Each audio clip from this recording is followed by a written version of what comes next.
Hello all, welcome back to the channel.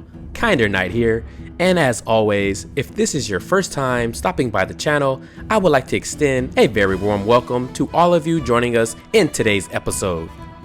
For those of you who've been here for a while, you no doubt know that I have been hard at work developing Dobek here in the style that would be accustomed for a 14th century bohemian town that feels realistic and immersive. And so for today's episode, we'll be adding in the butcher for the town.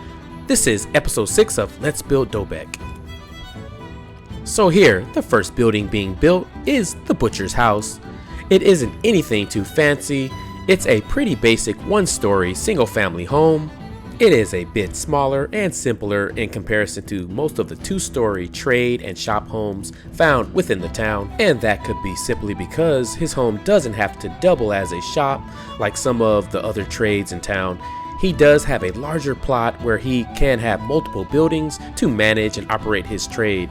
And here we have another large building, a barn being built that will go to house larger animals such as cows and pigs and other livestock. And now the third building here will double as the butcher's shop, where customers can come and buy meat, but also a section where the butcher can process and break down a carcass and maybe provide a more custom cut for higher paying customers. And so with that, guys, I'm gonna go ahead and let this time lapse finish out, and we'll be right back to check everything out on the tour. But I hope you guys enjoy the rest of this time lapse and enjoy the rest of the video. A lot of work went into this plot, and I really am happy with how it all turned out, and I really think that you guys are going to enjoy it as well. So please stick around after the time lapse for the tour. I'm sure you're not going to want to miss it.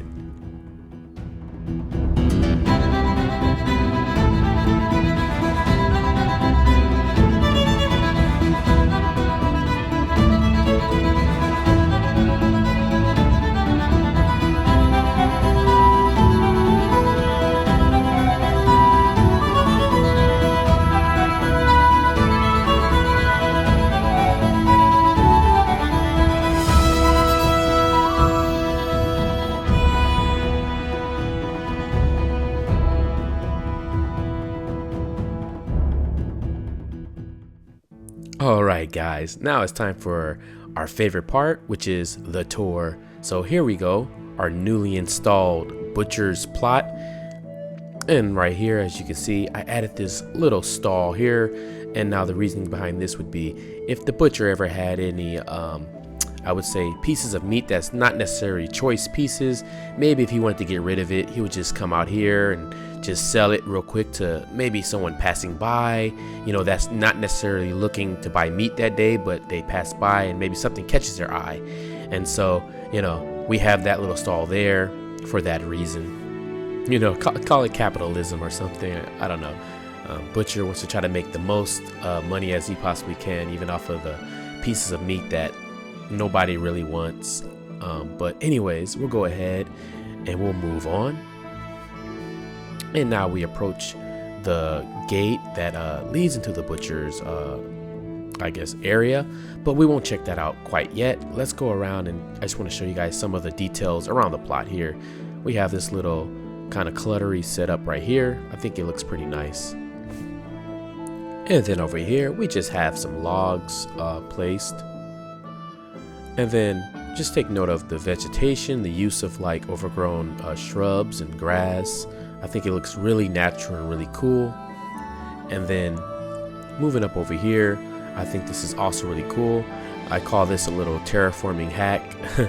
So basically, instead of tapering off the ground and making everything just kind of flow, I allowed the ground to kind of be broken up a little bit, where you can kind of see there's roots that are visible that are just hanging out, and some stone work and just stuff like that to kind of create this feel of sort of like a small little cliff or a little landing. I think it looks really cool, and it feels really natural to the environment. And honestly, in my opinion, I think adding stuff like this really adds to the realism of any build that you're doing, especially when it comes to, you know, organics as earth and stuff like that. It just makes it feel more realistic, because not everything is just smoothing out, and it's just adding that character in even the most least expected places. And now here if you were to ask me what this thing was, I couldn't really tell you. When I did research and Google images of agriculture in the medieval period, I see a lot of images that depict something like this. And then also, if you play Kingdom Come Deliverance, you'll also see these things around fields and where animals are grazing and out to pasture. And so I thought it would be pretty effective if I added it in this area as well. And I think it looks pretty cool, so I like the way it turned out. But flying around, again guys, just notice how the grass and like vegetation is like overgrowing onto the road. It really gives off, at least in my opinion, those really rural like kind of vibes. We have this old like worn fence that's kind of broken in places here. Again, nothing gets fixed until, you know, like a resident takes it amongst themselves and they decide they're gonna make repairs to stuff like that. And so again, I think that's cool. It tells a little story of the town and in the condition it's in. But moving on, we're gonna go ahead and check out some more things to see around this plot real quick.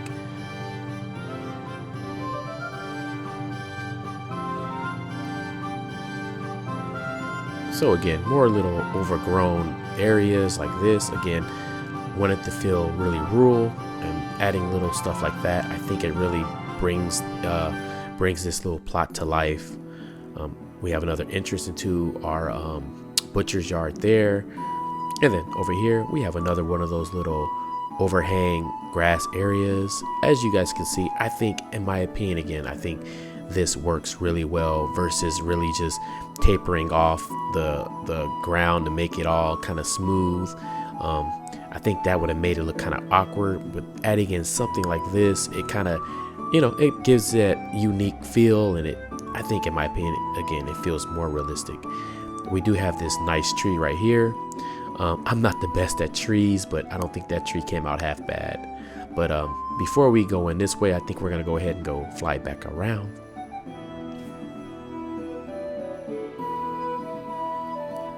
And we'll just go ahead and enter the butcher's plot through the way intended, at least for video purpose.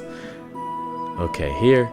So again, we're out front, and now the butcher's yard consists of, as you seen in the time lapse, 3 buildings. We have the main house here, and then we have a barn here where we keep livestock. And then off the side of the barn, we do have a little dry shed there for meat. And then we have the main butcher shop, where tagging on the back of that we have a little meat processing station and stuff like that. And we'll check more of that out when we get to it. But first, we're going to check out some of the stuff that's just in the yard. So again, a lot of overgrown vegetation here, just adding that effect of ruralness and stuff. We have some barrels here. We have some logs here drying out in the sun.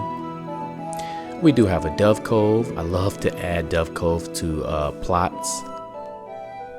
And then over here, we just have some more logs. And then around back, we have a couple of chicken coops. Maybe one is for the hens and the other is for the roosters. I don't know.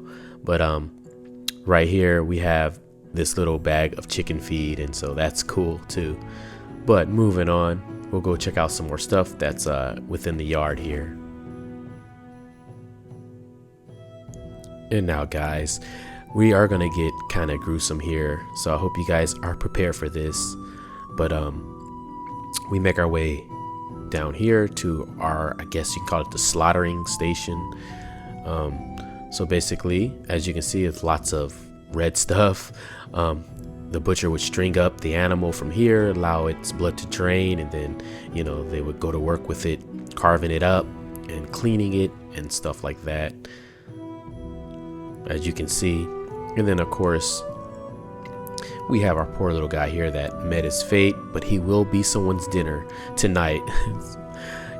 Yeah, gruesome, but guys, I really wanted to be realistic, so I kind of felt like I had to do it. But yeah, I mean, it is the butcher, so stuff like that is expected, so I hope you guys don't rage at me.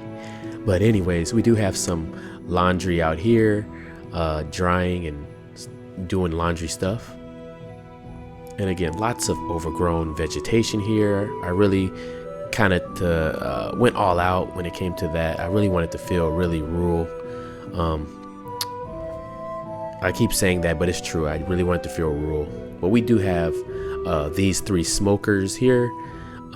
As you can see, there's no actual meat inside of it, and that's just because of the design of it didn't allow for me to be able to squeeze in any meat I would have liked to have. But you know, it is what it is. It's still I think it looks really good. So yeah, those are our 3 meat smokers to smoke and preserve our meat. We have some logs right there to use as fuel in our smokers as well. And then again, more overgrown vegetation. I think everything came out really cool. I really like it. But moving on, we're just gonna go ahead and wrap around this building here, just giving you guys the full effect of the plot. We got some chickens, lots of chickens everywhere. But we're gonna go ahead and check out the interiors of the butcher shop now, I think. So again, our patrons can come here and pick up a slice of meat or what they need to cook with here. So stepping in the butcher shop, as you can see, we have lots of meat just out. And then you'll probably notice we have a lot of these little bags of, I consider it salt in this instance. And again, salt would be very important because the butcher would probably use a lot of salt to preserve the meat as long as he possibly can. And of course we have meat here, and then we also have a choice of sausages that you can pick up as well. Really cool. But now moving on back towards the back, we come to another processing area where the meat can be processed, and you know, particular cuts can be carved out on demand of the customer that's here, as you can see. And of course we have lots of knives and stuff around. Pretty gruesome stuff still, but probably not as gruesome as the scene depicted outside earlier. But again, it is a butcher shop, so scenes like this should be expected. But right over here, we have this deer that maybe a hunter dropped off. Maybe it was the Lord's. They dropped off this deer because the Lord wants some nice venison on his plate tonight, and so the butcher's job is to go in here and break down that deer for him and have it ready. And we have axes and other sharp tools to help with breaking through the bones and stuff like that. And so I think it came out pretty cool. But let's leave this place. We'll go ahead and check out the barn. So let's go ahead and make our way. And then approaching the barn, we do come to the one and only outhouse on this plot. As you can see, the flies, because it stinks pretty bad. But anyways, as we step into the barn here, we have this little area for the pigs. And they look to be a little smelly as well, as you can see. And then over here, we do have some hay and stuff stacked up. And then on this side of the barn, we have a bigger pen that the cows are kept. And of course, they have some hay kept in their portion as well. And so that's that. We'll go ahead and move on. And now we'll head over and check out the dry shed. I don't know if they're actually called a dry shed. I think that's what it's called, but that's just pretty much what I refer to this place as. And now in here, we keep all the meat. And again, what you're looking at on the ground here is salt, because again, salt would be perfect for keeping a place dry like this. And meat, salt would absorb a lot of the moisture out of the air, and so the meat will be able to last a lot longer. It preserves the meat. And so the butcher puts all his maybe best cuts in here because he wants them to be able to last as long as possible.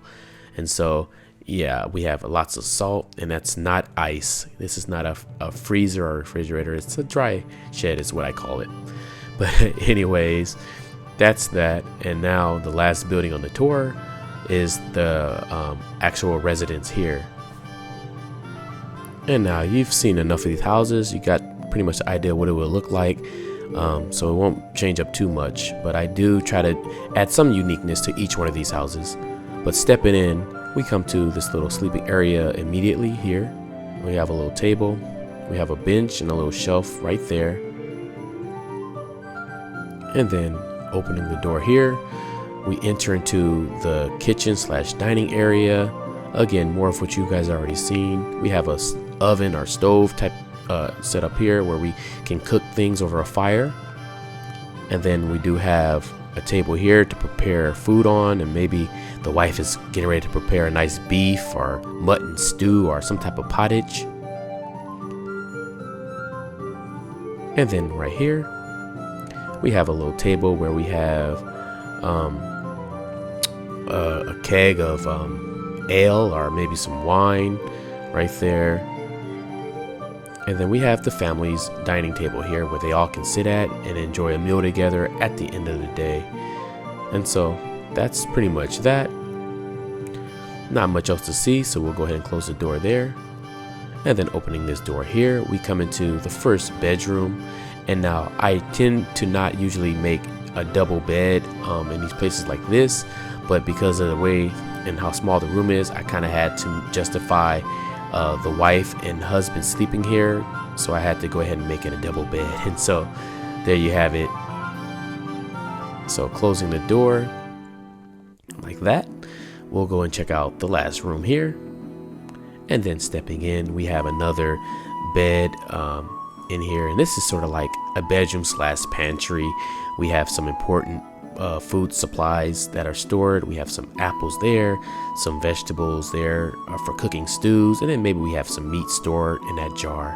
And then up top we have some sausages and stuff like that. So again, very simple, very I want to call this whole house pretty quaint, I think. But that's pretty much it, you guys, and I want to thank you guys for joining me on the tour. It is almost complete. It's not much to go as far as the interiors of the castle or the town walls, as you guys can see here. This is what we have so far, and then we have this section here that will be worked on in the next episodes, and maybe that'll take about 2 to 3 episodes to finish all that out. And so I'm still thinking of some more professions to add to here and what the town needs to be a true medieval town. And then once that's done, I plan to develop this area out here. I want to add a little harbor area for boats to dock, and maybe then we'll add in some more little houses or sheds or whatever, something out there that pertains to like a harbor or port, so to speak, and stuff like that. But I look forward to those episodes, you guys. It's going to be a lot of fun to develop and see where it goes from here. So the plan is to have all that done within the next 10 episodes in total, but we'll have to see how it all goes, because there are a lot of other things I want to do to really bring this all together with. But hopefully you guys are up for it, because I know I am. Alright guys, I hope you enjoyed that episode. I had a lot of fun putting it all together. I really love seeing how the way this medieval town of Dobek is coming together, and I'm really looking forward to see where it goes from here. And I hope you guys are too, and I hope you guys are ready to join me back for more episodes. Hopefully you guys are able to find something that you can take away from this episode and maybe apply it to your own personal builds. And I also want to say thank you all for the support. Thank you for joining me in these videos and watching and commenting. I really do appreciate it, and I really do love hearing from you guys. So please guys, do me a solid, like the video and keep the comments coming. And until next time, farewell.